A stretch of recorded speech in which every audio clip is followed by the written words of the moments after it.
Hi guys, tara samahan niyo ko at may bagong open na naman nga na cafe dito sa Trece Martires City. Ang Cafa Tea Cafe na matatagpuan sa Barangay Conchu, Trece Martires City. Sa mismong clean fuel lang po ito bago makarating sa Barangay Osorio Bridge.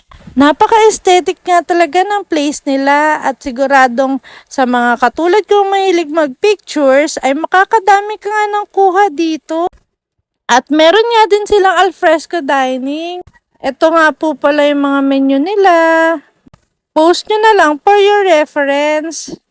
Dito na nga rin po ang parking area nila. Napakalawak nga talaga at super presko nga din.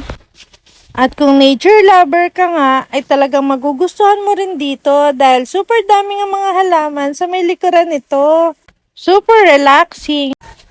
Kung peace of mind nga ang bet mo, perfect ka dito.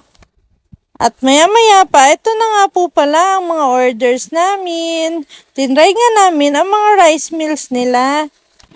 At nag-take out nga rin pala kami ng sandwich. Bye!